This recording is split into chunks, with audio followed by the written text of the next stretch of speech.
গভীর রাতে এক সুন্দরী মহিলা, ভালো চরিত্র নাই, চরিত্রহীন এক মহিলা গিয়া দাঁড়ায়া গেল।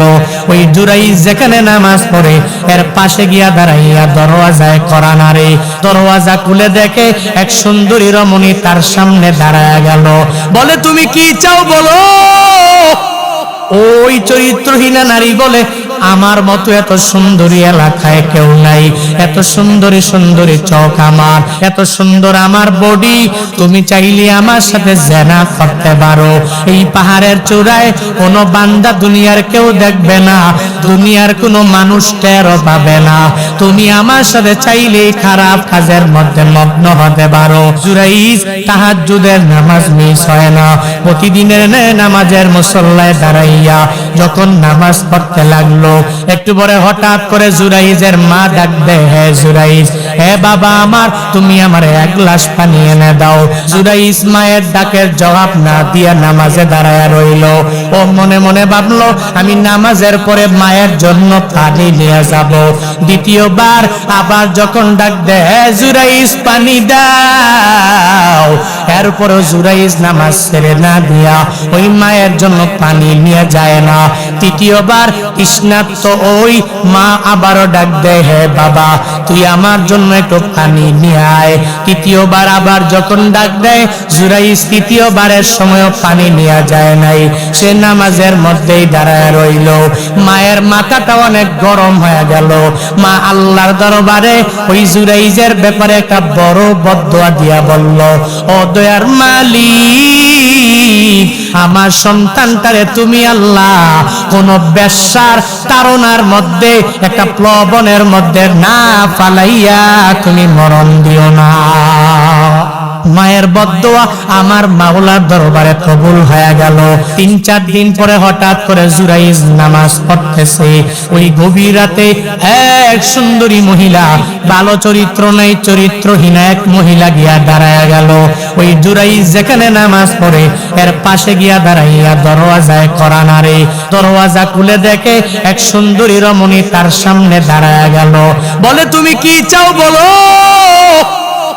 ওই চরিত্রহীনা নারী বলে, আমার মতো এত সুন্দরী এলাকায় কেউ নাই, এত সুন্দরী সুন্দরী চোখ আমার, এত সুন্দর আমার বডি, তুমি চাইলে আমার সাথে জেনা করতে পারো। এই পাহাড়ের চূড়ায় কোনো বান্দা দুনিয়ার কেউ দেখবে না, দুনিয়ার কোনো মানুষ টেরও পাবে না, তুমি আমার সাথে চাইলেই খারাপ কাজের মধ্যে মগ্ন হতে পারো। জুরাইজ বলে, না না, দুনিয়ার কোনো পাখি দেখবে না, আমার আল্লাহ দেখে কি দেখে না? আল্লাহ যেখানে দেখে, আমি তোমার সাথে জেনার কাজের মধ্যে লিপ্ত হতে পারি না। যাও যাও নারী, আমি তোমার সাথে খারাপ কাজ করতে পারি না। ওই মহিলা বলে, এই লোক আমার সাথে জেনা করবে না। পাহাড় থেকে নেমে গেল। নেমে আসার পরে দেখে এক রাখাল সারাদিন পরিশ্রম করে ঘুমানো অবস্থায় ঘুম থেকে জাগায়া বলে, ও রাখাল, আমি দেখতে কেমন? বলে, ভারী সুন্দরী। বলে, খারাপ কাজ করবানি, চলো জেনার কাজের মধ্যে লিপ্ত হয়ে যায়। এবার রাখাল বলে, আমি নিজে রাখাল, এত সুন্দরী মাইয়া কোনো সময় পাই নাই। এটা বলতে দেরি, ওই মহিলার সাথে একটা জেনার কাজের মধ্যে লিপ্ত হয়ে গেল। একটা খারাপ কাজ ওই জায়গার মধ্যে করে ফেললো। খারাপ কাজ করে করে এবার ওই মহিলার পেটের মধ্যে বাচ্চাও চলে আসলো। 6 মাস পরে হঠাৎ করে এই মহিলা এলাকার মধ্যে ঘোরাফেরা করে। এলাকার লোকেরা জিগায়, ও মাইয়া, ও বেশ্যা, তোমার পেটের মধ্যে বাচ্চা কেমনে আসলো? তুমি কার সাথে জেনার মধ্যে লিপ্ত হয়ে গেল? ওই মহিলা এবার জানায়া দেয়, ওই বেশ্যা জানায়া দেয়, শুনে নাও, ওই পাহাড়ের উপরে জুরাইজ নামক এক আবেদ আছে, যে আবেদ আমার সাথে খারাপ কাজ করেছে, ওর বাচ্চা আমার পেটের মধ্যে আছে। ও আমার সাথে খারাপ কাজ করার কারণে এই জায়গায় আমি আমার পেটের মধ্যে বাচ্চা চলে এসেছে। এলাকার লোকেরা মাথা বড় গরম হয়ে গেল। কেন গরম হবে না? বলে, তোমারে মনে করি বড় আল্লাহওয়ালা, তুমি আসলেও তো আল্লাহওয়ালা না, তুমি তো আসলে উপর দিয়া ফিটফাট, ভিতরে তোমার হলো সদরঘাট। তুমি উপর দিয়া আল্লাহওয়ালা বেশ দেখাও, দিনের বেলা তুমি দিনের দাওয়াত দিয়া দাও, আর রাতের বেলা তুমি বুঝি এই কামের মধ্যে মগ্ন হয়ে যাও। এই কথা বলে বলে দৌড়াইয়া জুরাইজের মারার জন্য রওনা হয়ে যায়। ওই জুরাইজের ওই পাহাড়ের চূড়ায় গিয়া কোনো কথা বলে না, ওই জুরাইজের আঘাত করতে লাগলো, এত পরিমাণ আঘাত করতে লাগলো, মেরে মেরে মেরে মেরে পাহাড় থেকে নিচে নামায়া দিল। আর সবাই বলে তোমারে মনে করছি বড় আল্লাহওয়ালা, আসলে মূলত তুমি আল্লাহওয়ালা না, আসলে তুমি তো নামাজি না, রোজাদার না, আসলে তুমি নেক আমল করো না, আমাদেরকে বুঝাও তুমি বড় আল্লাহওয়ালা, তুমি আসলে খারাপ লোক, আজকে তোমাকে জানি আমরা সবাই ধরে মেরে ফেলবো। এই কথা বলার পরে জুরাইজ যখন পাহাড়ের নিচে মারতে মারতে নিয়ে আসে, এবার জুরাইজ বলে দাঁড়াও, আমারে কেন এত মারার জন্য পাগল পারা হয়ে গেল? কি আমার অপরাধ, এত কেন তোমরা আমায় মারো, আগে তোমরা আমায় জানাও না? এরা সবাই জানায়া দিল, চুরি চুরি আবার সিনা চুরি, তুমি এমনিতেই চুরি করে জেনা করলা, আবার তুমি খারাপ কাজ করে করে আবার মিথ্যা বলো তুমি নাকি করো নাই।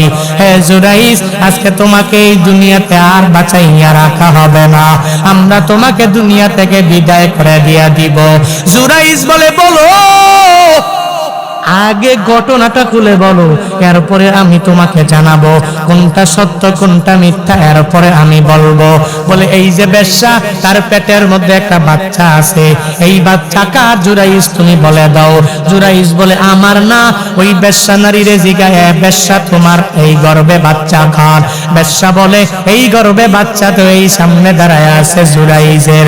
এর এলাকার লোকেরা এবার বলে জুরাইজ মিথ্যা তোমার বলার দরকার নাই, এই মেয়ের সাথে খারাপ কাজ করেছো, যার কারণে মেয়ের গর্ভের মধ্যে বাচ্চাও চলে এসেছে, তোমাকে আজকে ছাড় দেওয়া হবে না, হবে না, হবে না, হবে না। ওই হালাতে জুরাইজ এলাকার লোকদের জানায়া দেয়, হে এলাকার লোকেরা, তোমরা আমায় একটু সুযোগ দাও, একটু সময় আমারে দিয়ে দাও, আমি 2 রাকাত নামাজ আদায় করব, আর ওই নামাজ পড়ে পড়ে এরপরে তোমরা আমাকে মেরে ফেলো, কোনো অসুবিধা নাই। কারণ মুমিন যখন বড় একটা বিপদে পড়ে যায়, মুসিবতে পড়ে যায়, ও আস্থা হারায় না, ওই আল্লাহর দরবারে 2 রাকাত নামাজ পড়ে মুসল্লার মধ্যে দাঁড়ায়া যায়, আল্লাহর কুদরতি পায়ের মধ্যে সিজদা দিয়া দেয়। এলাকার মানুষরা বলে চলো, তোমাকে আদেশ দিয়ে দিলাম, তোমাকে আমরা অনুমতি দিয়ে দিলাম, 2 রাকাত নামাজ পড়ো, কোনো অসুবিধা হবে না। 2 রাকাত নামাজের মধ্যে দাঁড়ায়া যায়, আর আমার মাওলার দরবারে আবদার জানায়, ও দয়ার মালিক, আমি তো এমন বড় বিপদের মধ্যে পড়ে গেলাম, ও আল্লাহ তুমি জানো এই বেশ্যার গর্ভের মধ্যে যেই সন্তানটা, ওই সন্তানটা আমার না, অন্য কারো হয়ে যাবে, এটা তোমার জানা আছে। ও আল্লাহ, আমি নামাজ আদায় করার পরেও আমি ওই মহিলার গর্ভের দিকে তাকাইয়া আজকে আমি হাতে ইশারা করে ওই সন্তানের জিজ্ঞাসা করব, তুমি আল্লাহ ওই সন্তানের জবানটাকে ওই জায়গায় খুলে দিয়া দিবা। আল্লাহর কাছে আবদার জানাইয়া নামাজ শেষ করার পরে উপস্থিত জনতাদের সামনে এবার জুরাইজ বলে, আমাকে আর একটু সময় তোমরা দিয়া দাও, আমি বলা লাগবে না, ওই গর্ভবতী ওই বেশ্যার গর্ভের মধ্যে থাকা সন্তানটা সে জানা দিবে, ওর বাবাকে সে নিজেই বলে দিবে। এরা সবাই বলে পাগল হয়ে গেছো নাকি? 3 বছর হয়ে যাওয়ার পরেও যেই ছেলেরা দুনিয়াতে আসার পরেও কথা বলতে পারে না, তার গর্ভের মধ্যে কেমনে কথা বলবে? পাগল পারা হয়ে গেল নাকি? মাথা খারাপ হয়ে গেল নাকি? আচ্ছা ঠিক আছে, অসুবিধা নাই, তোমার কথা মানলাম, তুমি বলতে পারো, কোনো অসুবিধা নাই। এবার ওই জুরাইজ ওই গর্ভবতী বেশ্যা নারীর গর্ভের দিকে আঙ্গুল ইশারা করে ওই গর্ভবতী বাচ্চাকে জানা দেয়, ও গর্ভের সন্তান তুমি জানাও তোমার রিয়েল বাবাকে এই উপস্থিত জনতার সামনে তুমি জানায়া দাও। আল্লাহ পাক তো জুরাইজের দোয়া কবুল করে ফেলেছে। আল্লাহ পাক ওই গর্ভের সন্তানের জবানটাকেও খুলে দিয়েছে। ওই গর্ভের সন্তান ওই মায়ের গর্ভ থেকে ওই জুরাইজের দিকে উদ্দেশ্য করে জানায়া দেয়, হে জুরাইজ আর এলাকার উপস্থিত জনতারা তোমরা শুনে নাও, আমি আমার এই মহিলার গর্ভে এসেছি, আমার বাবা জুরাইজ না, না ওই যে রাখাল দাঁড়ায় আছে ওই জুরাইজের পাশে, ওই রাখাল হলো আমার রিয়েল বাবা। সুবহানাল্লাহ। রিয়েল বাবা কে? রাখাল, জুরাইজ না।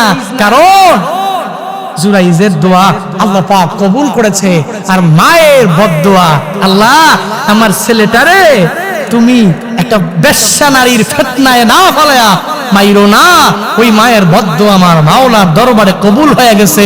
মৃত্যুর আগে একবার হলেও ওই সন্তানের উপরে এই এফেক্ট পড়েছে, কারণ মায়ের দোয়া আল্লাহ পাক ফিরায়া দেয়।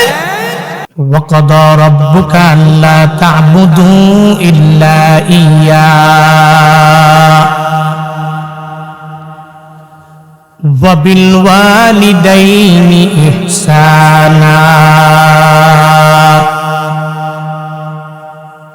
আল্লাহ বলেন, ও নবী আমার, আপনার রব আপনাকে আদেশ দিয়েছেন আপনি সাহাবায়ে কেরাম আপনার উম্মতদেরকে জানায়া দিবেন, আপনার উম্মতেরা এক আল্লাহর ইবাদত করবে, অন্য কারো ইবাদত করবে না। নবীর জামানায় কাফেরের সংখ্যার অভাব ছিল না, যারা এক আল্লাহকে মানত না, যারা মদিনাওয়ালা নবীরেও মানত না, যারা কোরআনের কোন আয়াতকে ফলো করে আমল করত না, যারা সর্বাবস্থায় আল্লাহর সাথে শরীক লাগাইয়া ওই বাইতুল্লাহর মধ্যেও যারা 360টা মূর্তি ঢুকাইয়া ওই মূর্তিগুলোকে এরা পূজা করে করে করে মনে করত ওই মূর্তি তাদেরকে পূজা করার মাধ্যমে ভাগ্য ফিরাইয়া দিতে পারবে, ওই মূর্তি তাদেরকে ছেলে দিতে পারবে, ওই মূর্তি এদেরকে মেয়ে দিতে পারবে, ওই মূর্তি এদেরকে সন্তান দিতে পারবে। এই চিন্তা নিয়ে এরা মূর্তি পূজার মধ্যে পাগল পারা হইয়া মূর্তি পূজক হইয়া নবীর কোনো কথাই এরা মানত না। ওই সময়ে আল্লাহ পাক নবীর উপরে আয়াত নাজিল করে জানায়া দিলেন, নবী আমার, ও পয়গম্বর, আপনাকে যে আমি দুনিয়ার মধ্যে পাঠাইলাম এই দুনিয়ার মানুষদেরকে কিছু আমলি আলোচনা করার জন্য। এই দুনিয়ার মানুষগুলো আসমানের রবরে মানে না,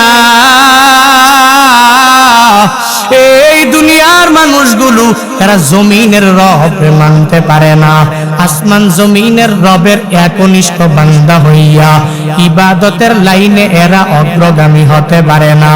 ও নবী আমার, আপনি এদেরকে নির্দেশ দিবেন, উপদেশ দিয়া দিবেন, এরা যেন এক আল্লাহ ছাড়া দুনিয়ার কারো ইবাদত না করে। এক আল্লাহ ছাড়া ইবাদত যে করে ওটার নাম শিরিক, আর শিরিক যে করে ওই বান্দাকে বলা হয় মুশরিক। আর আল্লাহ পাক দুনিয়াতে সব গুনাহকে ক্ষমা করতে পারে, কিন্তু শিরকের গুনাহ আমার আল্লাহ ক্ষমা করতে পারে না। কোম্পানির ম্যানেজিং ডিরেক্টরের দিকে তাকায়া দেখো, ওই কোম্পানির ম্যানেজিং ডিরেক্টর তার কোম্পানির সবগুলা ম্যানেজাররে বেতন দেয়। কেন দেয়? তুই আমার কোম্পানির মধ্যে একনিষ্ঠ মন নিয়ে কাজ করবা, আমার কোম্পানির যত অ্যাডভাইস দেওয়া লাগবে তুই দিয়া দিবা, আমি তোমারে মার্কেটিং ম্যানেজার রাখলাম, তুমি যত মার্কেটিং করা তোমাকে দায়িত্ব দিয়া দিলাম, আমার পুরা কোম্পানির দেখাশোনা যা যা করা লাগবে সব দায়িত্ব তোমাকে দিয়া দিলাম। যখন তাকে দেওয়া হলো, এবার ম্যানেজার যদি তার কোম্পানিতে কাজ না করে, ও যদি কোম্পানির কাজ বাদ দিয়ে অন্য কোম্পানির গুণগান গায়, ও যদি এই কোম্পানির মালিকের প্রশংসা না করে, অন্য কোন কোম্পানির প্রশংসা করার জন্য পাগল করা হয়ে যায়, তাহলে এমডি সাহেব যদি ম্যানেজারের এই ব্যাপারে জানতে পারে, তাহলে এমডির মাথা বড় গরম হয়ে যাবে। ও বলবে, এরে আর বেতন দেওয়া হবে না, এই কোম্পানি থেকে বের করো, এই কোম্পানির মধ্যেও তারে রাখা যাবে না। এই কোম্পানি থেকে বেতন বন্ধ করে দাও, রিজিকের খাতটা বন্ধ করে দাও, তার বাড়িতে তার গাট্টি গোল করে পাঠাইয়া দাও। এর কারণ হলো আমার কোম্পানিতে থাকবে, আমার খাবে, আবার আমার গুণগান না গাইয়া অন্যের গুণগান গাওয়ার জন্য পাগল করা হয়ে যাবে। দুনিয়ার এমডি যদি সাধারণ তার গুণগান না গাওয়ার কারণে যদি রাগ হয়ে যায়, হে বান্দারা, হে ধামরা এলাকার মুসলমানেরা, একটু বালিশের সঙ্গে মাথাটা লাগাইয়া যদি চিন্তা ভাবনা করে নাও, আমার যে দয়ার মালিক তোমাকে মায়া করে আসমান দিয়া দিলেন, যে আল্লাহ পাক যে আসমানের জন্য একটা বারের জন্য তোমার কাছে কোনো ফেরেশতা পাঠায় নাই, একটা বারের জন্য বলে নাই তোমাকে মান্থলি আমি আল্লাহকে ট্যাক্স দেওয়া লাগবে, ইয়ারলি কোনো কর বসায় দিলাম, তুই আসমান ভোগ করার জন্য আমি আল্লাহরে ট্যাক্স দেওয়া লাগবে। আমি আল্লাহ জমিনের মধ্যে কত নিয়ামত আমি আল্লাহ তোকে দিয়া দিলাম, এগুলা ভোগ করার জন্য তুই মান্থলি ইয়ারলি আমি আল্লাহরে ট্যাক্স দিয়া দাও। আল্লাহ তো বলে না ইবাদত করার জন্য আল্লাহ বান্দারে দুনিয়াতে পাঠাইলেন। আল্লাহ পাক বলেন, গোলামেরা তুই শুধু আমি আল্লাহর আসমানটা পাওয়ার পরে, জমিন পাওয়ার পরে, দুনিয়ার সব কিছু পাওয়ার পরে তুই যদি কুদরতি পায়ে সিজদা দাও, মসজিদে যদি 5 বেলার নামাজে দৌড়াইয়া যাও, আমি আল্লাহর আদেশগুলো যদি মানিয়া চলতে পারো, এত নিয়ামত তোকে আমি দিলাম, একটা নিয়ামতেরও হিসাব আমি আখিরাতের ময়দানে নিব না, আমি আল্লাহ খুশি হয়ে যাব।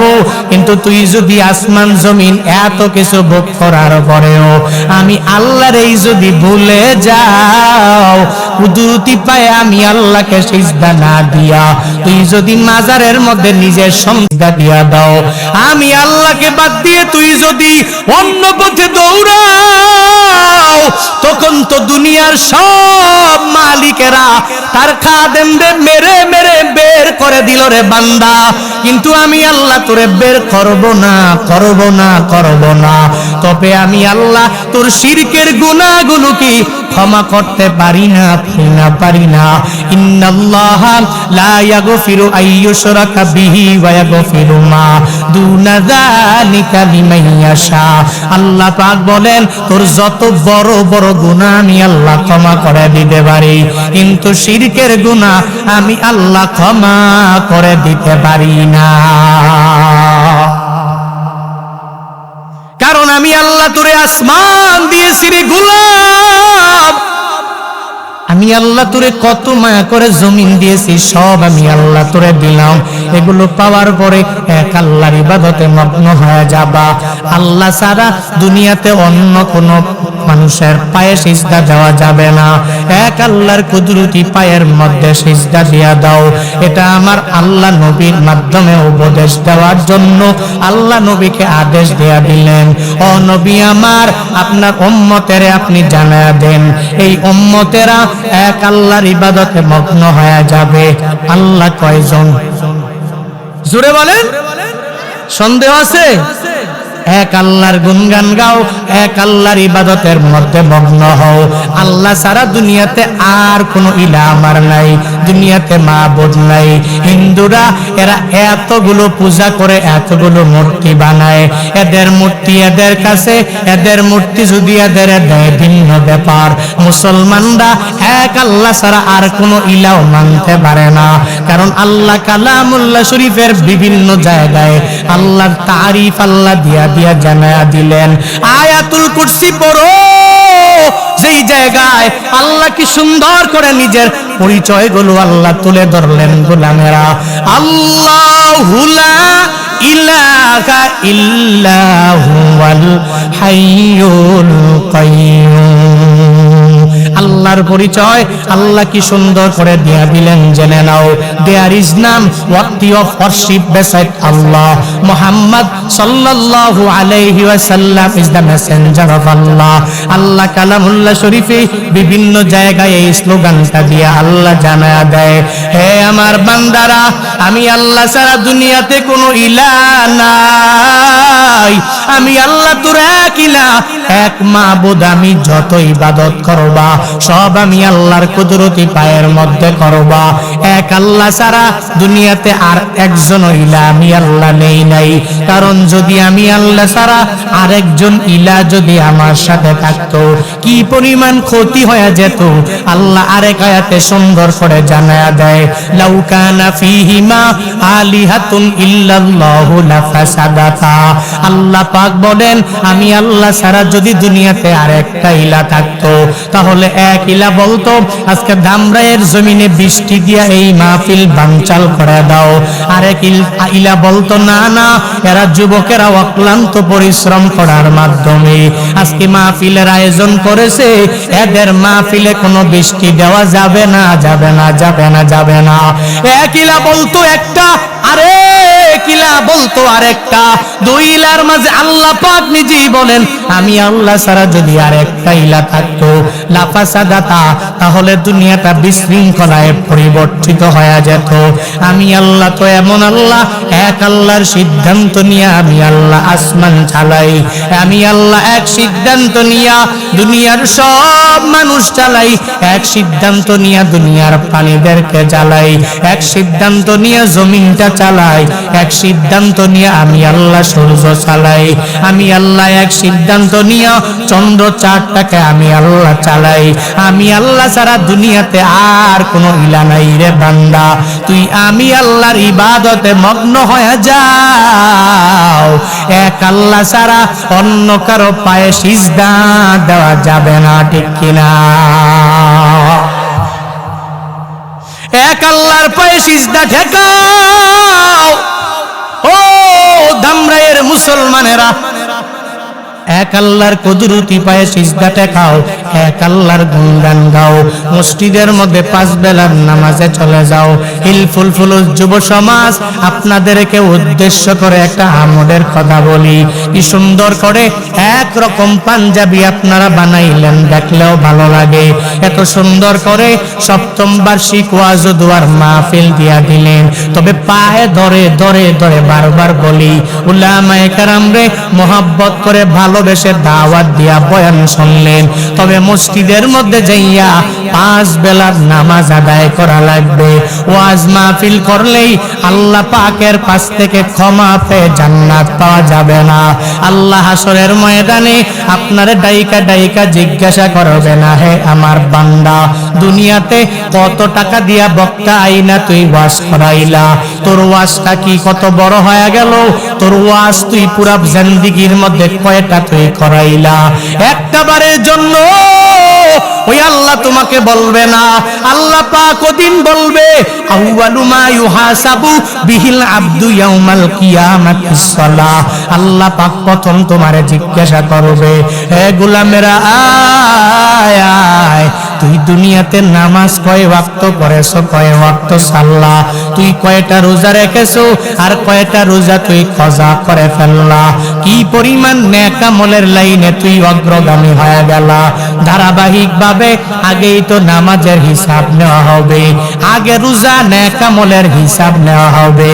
ওয়াজ মাহফিলের প্রায়োরিটি দেওয়ার আগে ওই মসজিদের প্রায়োরিটি দাও। মুয়াজ্জিনের আজান শুনে আর বাসায় থাকা যাবে না। এখন থেকে আজকের এই মাহফিল থেকে শিক্ষা নিয়ে নিয়ে বাড়িতে যাও। আমি বক্তার হাতে ওয়াদাবদ্ধ কারা কারা হইবা, হুজুর আজকে থেকে 5 বেলার নামাজ পড়ব, এক ওয়াক্ত নামাজও আমি ছাড়ব না। কারা কারা পারবা? 2টা হাত তুইলা আমার আল্লাহরে দেখায়া দাও। লিল্লাহি তাকবীর। পারবেন তো ইনশাআল্লাহ? নিয়ত করেন, নিয়ত করেন, চেষ্টা করেন। আল্লাহ পাক হিদায়াত নামক দৌলত দিয়ে নামাজে যাওয়ার মতো তৌফিক দেখ। সকলে পড়ি আমিন। ওয়াকাদা রাব্বুকা আল্লা তা'বুদু ইল্লা ইয়্যা। আল্লাহ পাক কি সুন্দর করে জানায়া দিলেন নবীরে, ও নবী আমার, আপনার উম্মতদেরকে আপনি উপদেশ দিয়ে দেন এরা যেন এক আল্লাহর ইবাদত ছাড়া দুনিয়ার অন্য কারো ইবাদত এরা না করে, ইবাদত এক আল্লাহর করবে। তবে ইবাদতের মাঝে শিরিক ঢুকানো যাবে না, রিয়া ঢুকানো যাবে না। নামাজ পড়বেন মেম্বারের দেখানোর জন্য পড়বেন, হ্যাঁ আমার মেম্বার ভালো বলবে যে এই ওয়ার্ডে এই লোকটা বড় মুসল্লি, নামাজ বাদ দেয় না। ইমাম যখন আমাকে দেখবে আমি 5 বেলার নামাজের মধ্যে দৌড়াইয়া আসি, তাহলে ইমাম আমাকে জানায়া দিবে এই লোকটার মতো ভালো মুসল্লি এলাকায় কেউ নাই। আমার খতিব সাহেব যদি জানতে পারে আমি 5 বেলার নামাজ পড়ি, আমাকে নামাজি বলবে। আমি বাজারের যাওয়ার পরে আমি নামাজ পড়ে গেলে এলাকার লোকেরা আমারে ভালো মানুষ বলবে। এই চিন্তা নিয়ে ইবাদত করা যাবে না। আল্লাহর পক্ষ থেকে প্রতিদান পাওয়ার লক্ষ্যে নামাজে যাওয়া লাগবে। আল্লাহর পক্ষ থেকে প্রতিদান পেয়ে যাব এই চিন্তা নিয়ে রোজা রাখা লাগবে। আল্লাহর পক্ষ থেকে নেক আমল করে প্রতিদান পেয়ে যাব এই চিন্তা নিয়ে নেক আমল করা লাগবে। 1 নম্বরে ইবাদত কার? জোরে বলেন। 1 নম্বরে আল্লাহর ইবাদত, 2 নম্বরে হলো মা বাবার খেদমত। এটা আল্লাহ পাকের ঘোষণা, আল্লাহ জানায়া দিলেন। আল্লাহ পাক বলেন, ও নবী আমার, আপনার উম্মতেরা 1 নম্বরে আমি আল্লাহর ইবাদত করবে। ইবাদত করার পরে এরা মা বাবাকে ভুলে যাবে না, ওই মা বাবার কথা মেনে এরা চলবে। এর একমাত্র কারণ মা বাবা যেই পরিমাণ কষ্ট এদের জন্য করেছে, দুনিয়াতে এত পরিমাণ কষ্ট এদের জন্য কেউ করে নাই।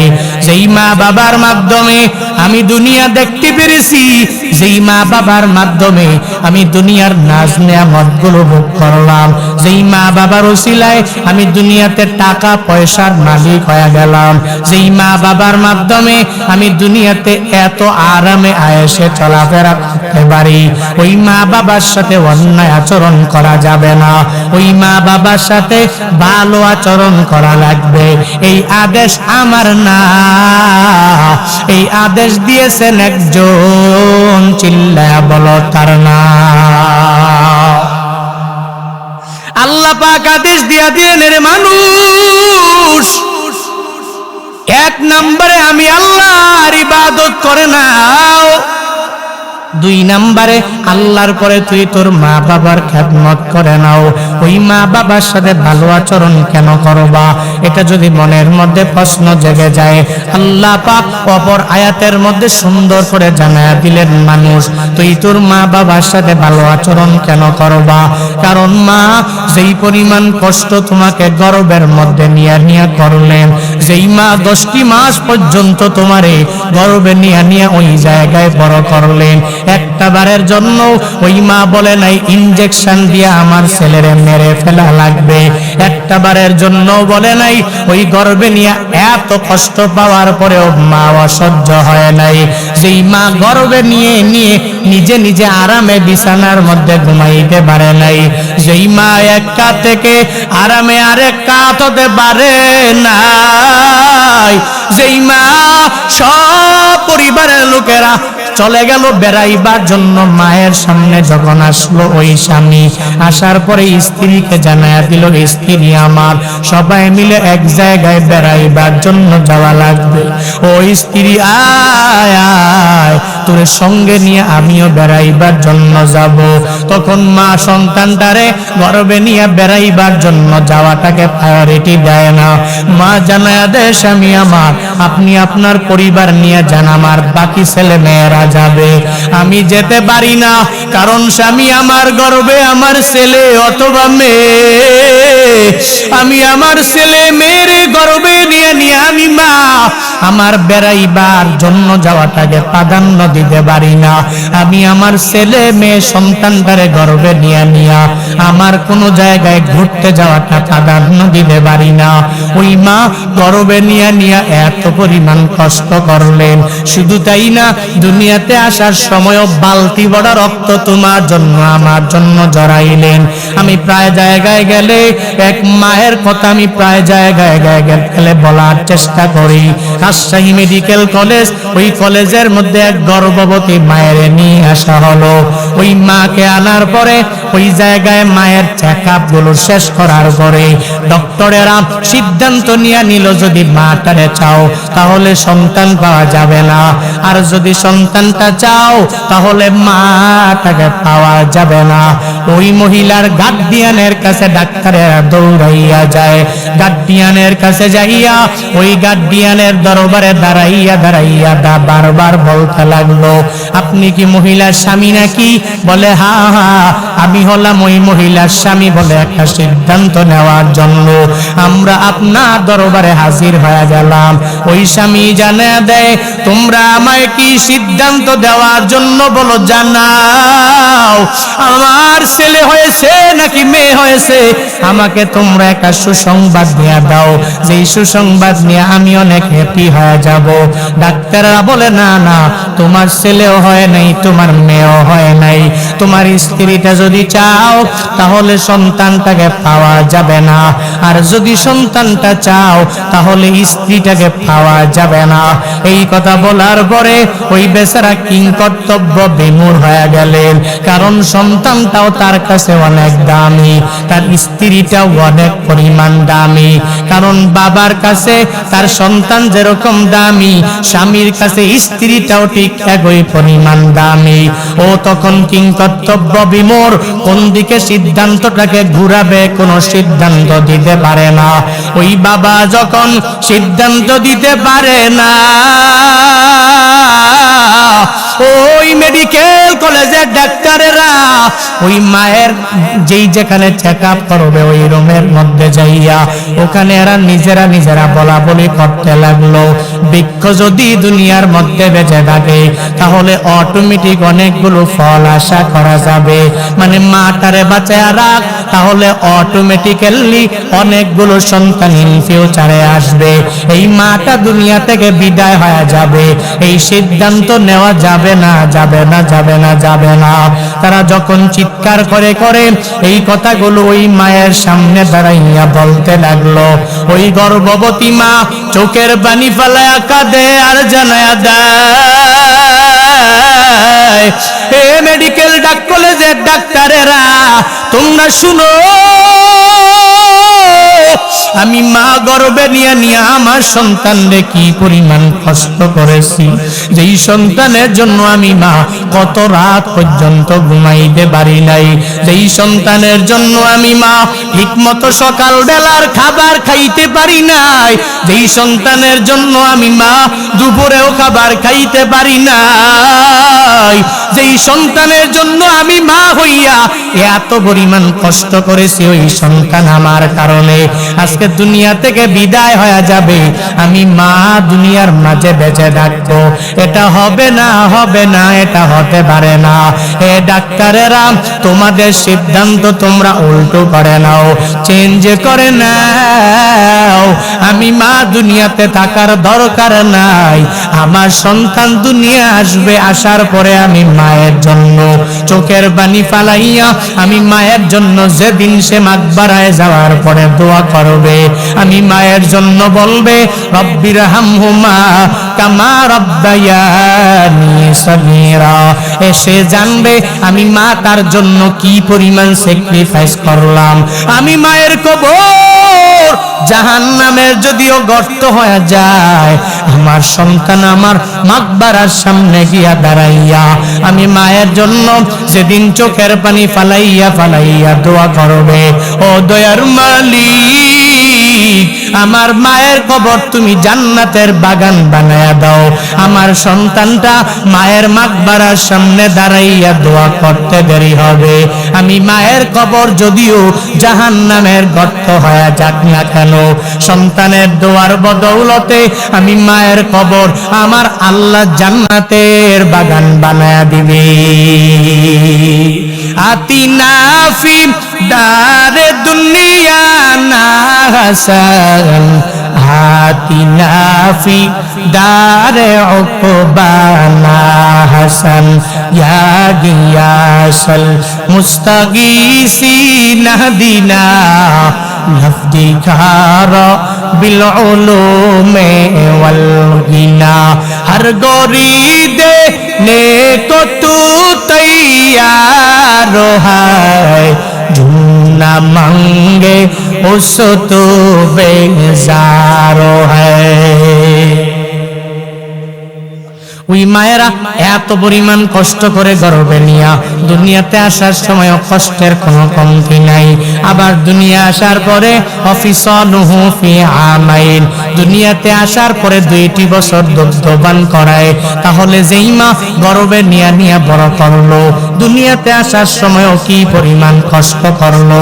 আবার দুনিয়াতে আসার পরেও যেই মা 2টি বছর দুগ্ধপান করাইলো, তাহলে ওই মায়ের সাথে খারাপ আচরণ করা যাবে না, যাবে না। ওই মা যদি বৃদ্ধ হয়ে যায় তাহলে ভালো আচরণ করা লাগবে, ইহসান করা লাগবে। কি পরিমাণ ইহসান করবা? বলে ওই মা বাবা যদি তোমার ছোটবেলায় যদি অল্প দেয়, বৃদ্ধ হয়ে যাওয়ার পরে আরো বেশি দিয়া দিবা। মা বাবা ছোটবেলায় যদি অল্প দামের খাবার খাওয়ায়, তাহলে বৃদ্ধ হয়ে গেলে তুমি দামি দামি খাবার খাওয়াইবা। ওই মা বাবা ছোটবেলায় টাকা পয়সার অভাবের কারণে তোমাকে অল্প টাকার দামে গজের কাপড় কিনা জামা বানালো, তুমি বৃদ্ধ হয়ে যাওয়ার পরে মা বাবারে ওই টাকা দিয়া গজ কাপড় কিনা দিবা না, আরো দামি কাপড় দিয়া এর উপরে বানায়া দিবা। এই পরিমাণে ইহসান করবা। বলে ইহসান এমন একটা জিনিসের নাম, যেই বান্দাটা বলে নেওয়ার সময় নেয় কম, দেওয়ার সময় দিয়া দেয় অনেক পরিমাণ বেশি।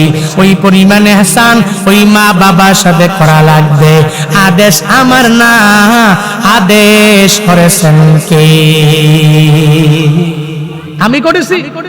কে করেছে? আরো জোরে বলেন। আল্লাহ পাকের কথাগুলোকে আমি নকল করি, কোরআনের কথাগুলোকে নকল করে করে বলি। আল্লাহ আদেশ দিয়েছেন, তুই 1 নাম্বার আমি আল্লাহর ইবাদত করবা। কার?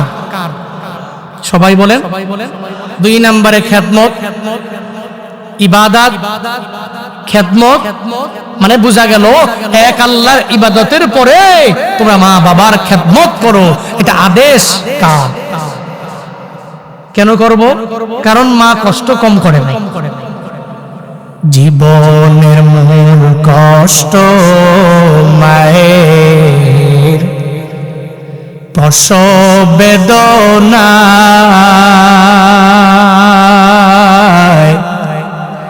সাত আসমান সাত জমিন তখন মায়েরই মাথায়। জীবনের মূল কষ্ট মায়ের, প্রসব বেদনা, সাত আসমান সাত জমিন তখন মায়েরই মাথায়। এমন মাকে কেমনে আজি,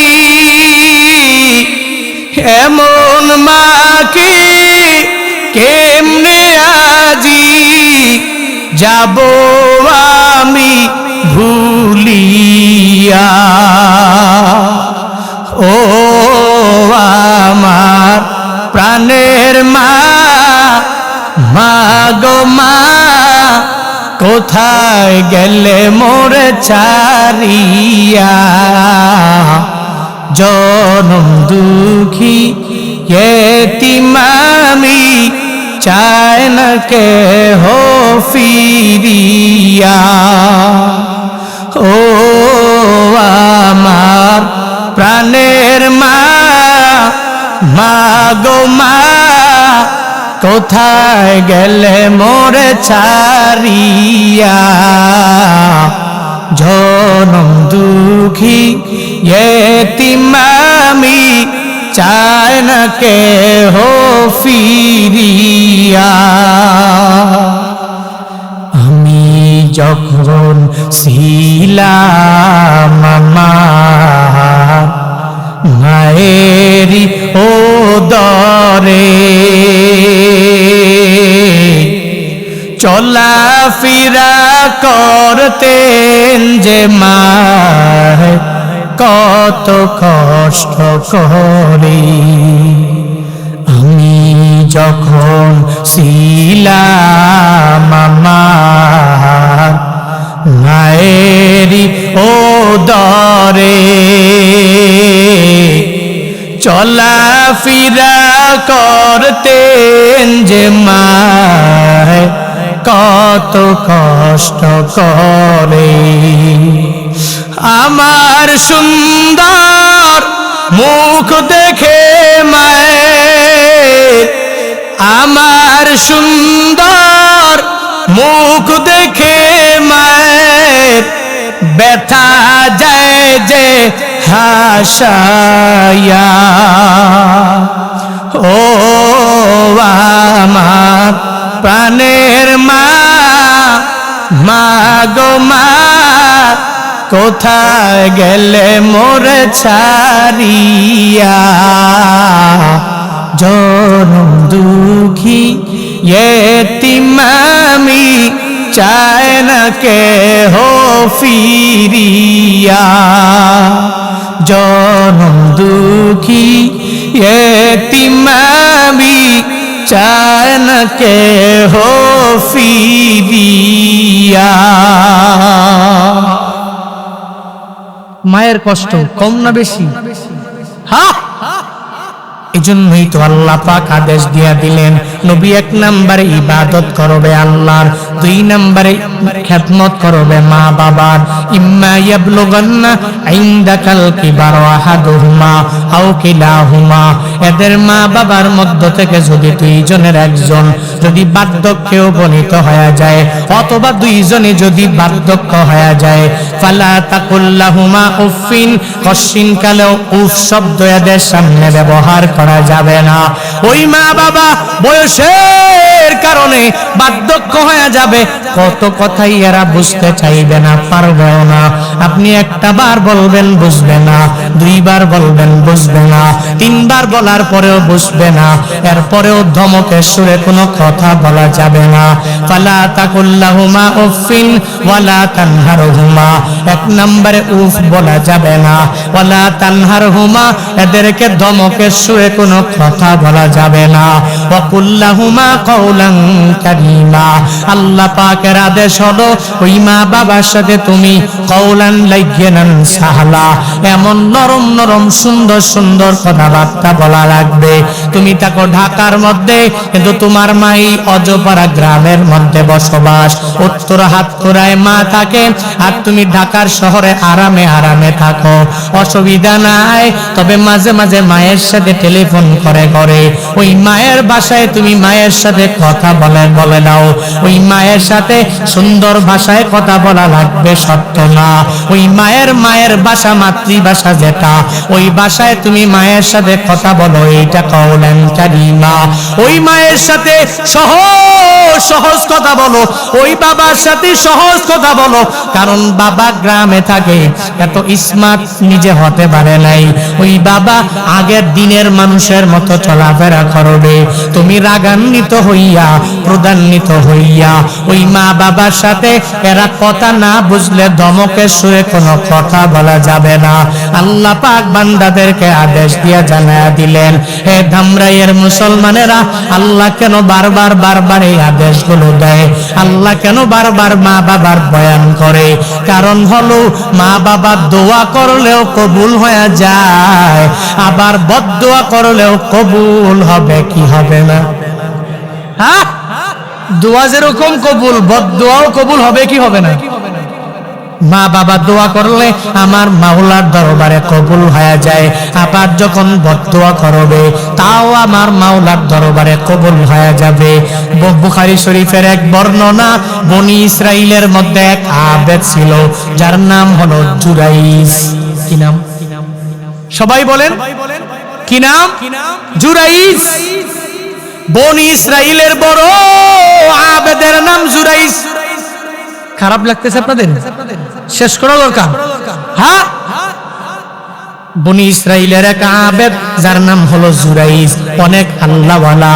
আবেদ মানে কি বোঝা যায়? যে আল্লাহকে ভয় করে, নামাজ পড়ে, রোজা রাখে, নেক আমলের লাইনে অগ্রগামী হয়। বনি ইসরাইল তাহাজ্জুদ একবারও মিস দেয় না। ওই পাহাড়ের চূড়ার মধ্যে উঠে উঠে আমার আল্লাহকে পাওয়ার জন্য এই জায়গায় নামাজ আদায় করে। তাহাজ্জুদের মুসল্লায় সব সময়ের জন্য জুরাইজ ওই মুসল্লায় দাঁড়ায় যায়। দামরাইয়ের মুসলমানেরা, আল্লাহ পাকের ওলি যদি হতে চাও তাহলে তাহাজ্জুদের কোনো বিকল্প নাই, বিকল্প নাই। আল্লাহর ওলি যারা হয়েছে এরা তাহাজ্জুদের নামাজ ছাড়া ওলি হতে পারে নাই।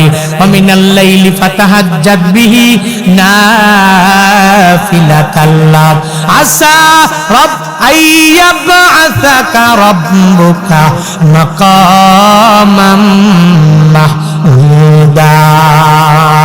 আল্লাহ পাক জানায়া দিলেন, তুই যদি মাকামে মাহমুদে পৌঁছাতে চাও, নিজের যদি প্রশংসিত আসনে আসীন করতে চাও, তাহলে রাত্রে বেলা ওই গভীর রাতে ফজরের আগে তাহাজ্জুদের মুসল্লায় দাঁড়ায় যাও। বনি ইসরাইলের আবেদ এক বেলাও তাহাজ্জুদের নামাজ মিস দেয় না। নামটা জানি কি? সবাই বলেন। জুরাইজ তাহাজ্জুদের নামাজ মিস হয় না। প্রতিদিনের নামাজের মুসল্লায় দাঁড়াইয়া যখন নামাজ পড়তে লাগলো, নামাজে দাঁড়ানোর পরে একটু পরে হঠাৎ করে জুরাইজের মা ডাক দেয়, হে জুরাইজ, হে বাবা আমার, তুমি আমার এক গ্লাস পানি এনে দাও, আমি বড় তৃষ্ণার্ত, আমাকে এক গ্লাস পানি এনে দাও। একবার ডাক দিল, জুরাইজ মায়ের ডাকের জবাব না দিয়া নামাজে দাঁড়ায় রইল। ও মনে মনে ভাবলো, আমি নামাজের পরে মায়ের জন্য পানি নিয়ে যাব। দ্বিতীয়বার আবার যখন ডাক দেয়, হে জুরাইজ পানি দাও, এরপরও জুরাইজ নামাজ ছেড়ে না দিয়া ওই মায়ের জন্য পানি নিয়ে যায় না। তৃতীয়বার তৃষ্ণার্ত ওই মা আবারও ডাক দেয়, হে বাবা, তুই আমার জন্য একটু পানি নিয়ে আয়। তৃতীয়বার আবার যখন ডাক দেয়, জুরাইজ তৃতীয়বারের সময়ও পানি নিয়ে যায় নাই, সে নামাজের মধ্যেই দাঁড়ায় রইল। মায়ের মাথাটা অনেক গরম হয়ে গেল। মা আল্লাহর দরবারে ওই জুরাইজের ব্যাপারে একটা বড় বদদোয়া দিয়া বলল, ও দয়ার মালিক, আমার সন্তানরে আমি 3 বার ডাক দিলাম, সে পানি আনলো না, সে আমার কথা মানলো না, আমার কাছে এক গ্লাস পানি নিয়ে হাজির হয়ে গেল না। আমার সন্তানটারে তুমি আল্লাহ কোন বেশ্যার তাড়নার মধ্যে, একটা প্লবনের মধ্যে না ফালাইয়া তুমি মরণ দিও না। একটা বেশ্যার ফান্দে না ফালাইয়া তুমি মরণ দিও না, তাকে বেশ্যার ফিতনায় ফালাইও। মায়ের বদদোয়া আমার মাওলার দরবারে কবুল হয়ে গেল। জুরাইজের কপালে বদদোয়াটা মায়ের লেগে গেল। নামাজ শেষ করলো। 3-4 দিন পরে হঠাৎ করে জুরাইজ নামাজ পড়তেছে। ওই গভীর রাতে এক সুন্দরী মহিলা, কিন্তু ভালো নারী না, চরিত্র নাই, ভালো চরিত্র নাই, চরিত্রহীন এক মহিলা গিয়া দাঁড়ায় গেল। ওই জুরাইজ যেখানে নামাজ পড়ে এর পাশে গিয়া দাঁড়াইয়া দরওয়াজায় কড়া নাড়ে। 3 বার নাড়ার পরে জুরাইজ বলল, কে? বলে, তুমি দরওয়াজাটা খুললে আমাকে দেখতে পাবা। দরওয়াজা খুলে দেখে এক সুন্দরী রমণী তার সামনে দাঁড়ায় গেল। বলে, তুমি কি চাও বলো? ওই চরিত্রহীনা নারী বলে, আমার মতো এত সুন্দরী এলাকায় কেউ নাই, এত সুন্দরী সুন্দরী চোখ আমার, এত সুন্দরী সুন্দরী চেহারা আমার, এত সুন্দর আমার বডি, তুমি চাইলে আমার সাথে খারাপ কাজের মধ্যে মগ্ন হয়ে যেতে পারো, তুমি চাইলে আমার সাথে জেনা করতে পারো। এই পাহাড়ের চূড়ায় কোনো বান্দা দুনিয়ার কেউ দেখবে না, দুনিয়ার কোনো মানুষও দেখবে না, দুনিয়ার কোনো পাখি দেখবে না, দুনিয়ার কোনো মানুষ টেরও পাবে না। তুমি আমার সাথে চাইলেই খারাপ কাজের মধ্যে মগ্ন হতে পারো। জুরাইজ বলে, না না, দুনিয়ার কোনো পাখি দেখবে না, আমার আল্লাহ দেখে কি দেখে না? দেখে না আল্লাহ? দুনিয়ার পাখি দেখবে না, কোনো মানুষ জানবে না, আমার আল্লাহ তো ভালো করে জানে। আল্লাহ যেখানে দেখে, আমি তোমার সাথে জেনার কাজের মধ্যে লিপ্ত হতে পারি না। যাও যাও নারী, আমি তোমার সাথে খারাপ কাজ করতে পারি না। ওই মহিলা বলে আমি অন্য জায়গায় চলে আসলাম, এই পথে গেলে এই লোক আমার সাথে জেনা করবে না। পাহাড় থেকে নেমে গেল, নেমে আসার পরে দেখে এক রাখাল সারাদিন পরিশ্রম করে ঘুমানো অবস্থায়, যে রাখালের কাছে রাখাল রে বলে, ঘুম থেকে জাগায়া বলে, ও রাখাল আমি দেখতে কেমন? বলে ভারী সুন্দরী। বলে খারাপ কাজ করো বানি, চলো জেনার কাজের মধ্যে লিপ্ত হয়ে যায়। এবার রাখাল বলে আমি নিজে রাখাল, এত সুন্দরী মাইয়া কোনো সময় পাই নাই। এটা বলতে দেরি ওই মহিলার সাথে একটা জেনার কাজের মধ্যে লিপ্ত হয়ে গেল, একটা খারাপ কাজ ওই জায়গার মধ্যে করে ফেললো। খারাপ কাজ করে করে এবার ওই মহিলার পেটের মধ্যে বাচ্চাও চলে আসলো। 6 মাস পরে হঠাৎ করে এই মহিলা এলাকার মধ্যে ঘোরাফেরা করে। এলাকার লোকেরা জিগায়, ও মাইয়া, ও বেশ্যা, তোমার পেটের মধ্যে বাচ্চা কেমনে আসলো? তুমি কার সাথে জেনার মধ্যে লিপ্ত হয়ে গেল? ওই মহিলা এবার জানায়া দেয়, ওই বেশ্যা জানায়া দেয়, শুনে নাও, ওই পাহাড়ের উপরে জুরাইজ নামক এক আবেদ আছে, যে আবেদ আমার সাথে খারাপ কাজ করেছে, ওর বাচ্চা আমার পেটের মধ্যে আছে। ও আমার সাথে খারাপ কাজ করার কারণে এই জায়গায় আমি আমার পেটের মধ্যে বাচ্চা চলে এসেছে। এলাকার লোকেরা মাথা বড় গরম হয়ে গেল। কেন গরম হবে না? বলে তোমারে মনে করি বড় আল্লাহওয়ালা, তুমি আসলেও তো আল্লাহওয়ালা না, তুমি তো আসলে উপর দিয়া ফিটফাট, ভিতরে তোমার হলো সদরঘাট। তুমি উপর দিয়া আল্লাহওয়ালা বেশ দেখাও, দিনের বেলা তুমি দিনের দাওয়াত দিয়া দাও, আর রাতের বেলা তুমি বুঝি এই কামের মধ্যে মগ্ন হয়ে যাও। এই কথা বলে বলে দৌড়াইয়া জুরাইজের মারার জন্য রওনা হয়ে যায়। ওই জুরাইজের ওই পাহাড়ের চূড়ায় গিয়া কোনো কথা বলে না, ওই জুরাইজের আঘাত করতে লাগলো, এত পরিমাণ আঘাত করতে লাগলো, মেরে মেরে মেরে মেরে পাহাড় থেকে নিচে নামায়া দিল। আর সবাই বলে তোমারে মনে করছি বড় আল্লাহওয়ালা, আসলে মূলত তুমি আল্লাহওয়ালা না, আসলে তুমি তো নামাজি না, রোজাদার না, আসলে তুমি নেক আমল করো না, আমাদেরকে বুঝাও তুমি বড় আল্লাহওয়ালা, তুমি আসলে খারাপ লোক, আজকে তোমাকে জানি আমরা সবাই ধরে মেরে ফেলবো। এই কথা বলার পরে জুরাইজ যখন পাহাড়ের নিচে মারতে মারতে নিয়ে আসে, এবার জুরাইজ বলে দাঁড়াও, আমারে কেন এত মারার জন্য পাগল পারা হয়ে গেল? কি আমার অপরাধ? এত কেন তোমরা আমায় মারো? আগে তোমরা আমায় জানাও না। এরা সবাই জানায়া দিল, চুরি চুরি আবার সিনা চুরি, তুমি এমনিতেই চুরি করে জেনা করলা, আবার তুমি খারাপ কাজ করে করে আবার মিথ্যা বলো তুমি নাকি করো নাই। হে জুরাইজ, আজকে তোমাকে এই দুনিয়াতে আর বাঁচাইয়া রাখা হবে না, আমরা তোমাকে দুনিয়া থেকে বিদায় করে দিয়া দিব। জুরাইজ বলে বলো, আগে ঘটনাটা খুলে বলো, এরপরে আমি তোমাকে জানাবো কোনটা সত্য কোনটা মিথ্যা, এরপরে আমি বলবো। বলে এই যে বেশ্যা, তার পেটের মধ্যে একটা বাচ্চা আছে, এই বাচ্চা কার? জুরাইজ তুমি বলে দাও। জুরাইজ বলে আমার না। ওই বেশ্যা নারীরে জিগায়, বেশ্যা তোমার এই গর্ভে বাচ্চা কার? বেশ্যা বলে এই গর্ভে বাচ্চা তো এই সামনে দাঁড়ায় আছে জুরাইজের। এলাকার লোকেরা এবার বলে জুরাইজ মিথ্যা তোমার বলার দরকার নাই, এই মেয়ের সাথে খারাপ কাজ করেছো, যার কারণে মেয়ের গর্ভের মধ্যে বাচ্চাও চলে এসেছে, তোমাকে আজকে ছাড় দেওয়া হবে না, হবে না, হবে না, হবে না। ওই হালাতে জুরাইজ এলাকার লোকদের জানায়া দেয়, হে এলাকার লোকেরা, তোমরা আমায় একটু সুযোগ দাও, একটু সময় আমারে দিয়ে দাও, আমি 2 রাকাত নামাজ আদায় করব, আর ওই নামাজ পড়ে পড়ে এরপরে তোমরা আমাকে মেরে ফেলো, কোনো অসুবিধা নাই। কারণ মুমিন যখন বড় একটা বিপদে পড়ে যায়, মুসিবতে পড়ে যায়, ও আস্থা হারায় না, ওই আল্লাহর দরবারে 2 রাকাত নামাজ পড়ে মুসল্লার মধ্যে দাঁড়ায়া যায়, আল্লাহর কুদরতি পায়ের মধ্যে সিজদা দিয়া দেয়। এলাকার মানুষরা বলে চলো, তোমাকে আদেশ দিয়ে দিলাম, তোমাকে আমরা অনুমতি দিয়ে দিলাম, 2 রাকাত নামাজ পড়ো, কোনো অসুবিধা হবে না।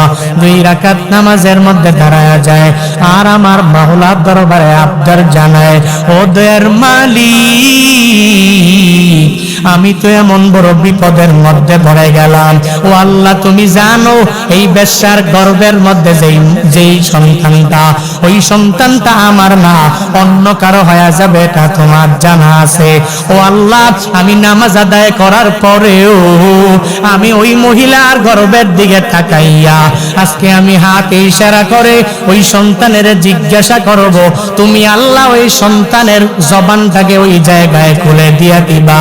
আল্লাহর কাছে আবদার জানাইয়া নামাজ শেষ করার পরে উপস্থিত জনতাদের সামনে এবার জুরাইজ বলে, আমাকে আর একটু সময় তোমরা দিয়া দাও, আমি বলা লাগবে না, ওই গর্ভবতী ওই বেশ্যার গর্ভের মধ্যে থাকা সন্তানটা সে জানায়া দিবে, ওর বাবাকে সে নিজেই বলে দিবে। এরা সবাই বলে, পাগল হয়ে গেছো নাকি? 3 বছর হয়ে যাওয়ার পরেও যেই ছেলেরা দুনিয়াতে আসার পরেও কথা বলতে পারে না, তার গর্ভের মধ্যে কেমনে কথা বলবে? পাগল পারা হয়ে গেল নাকি? মাথা খারাপ হয়ে গেল নাকি? আচ্ছা ঠিক আছে, অসুবিধা নাই, তোমার কথা মানলাম, তুমি বলতে পারো, কোনো অসুবিধা নাই। এবার ওই জুরাইজ ওই গর্ভবতী বেশ্যা নারীর গর্ভের দিকে আঙ্গুল ইশারা করে ধরে ওই গর্ভবতী বাচ্চাকে জানায়া দেয়, ও গর্ভের সন্তান, তুমি জানাও তোমার রিয়েল বাবাকে এই উপস্থিত জনতার সামনে তুমি জানায়া দাও। আল্লাহ পাক তো জুরাইজের দোয়া কবুল করে ফেলেছে। আল্লাহ পাক ওই গর্ভের সন্তানের জবানটাকেও খুলে দিয়েছে। ওই গর্ভের সন্তান ওই মায়ের গর্ভ থেকে ওই জুরাইজের দিকে উদ্দেশ্য করে জানায়া দেয়, হে জুরাইজ আর এলাকার উপস্থিত জনতারা, তোমরা শুনে নাও, আমি আমার এই মহিলার গর্ভে এসেছি, আমার বাবা জুরাইজ না, না, ওই যে রাখাল দাঁড়ায় আছে ওই জুরাইজের পাশে, ওই রাখাল হলো আমার রিয়েল বাবা। সুবহানাল্লাহ। রিয়েল বাবা কে?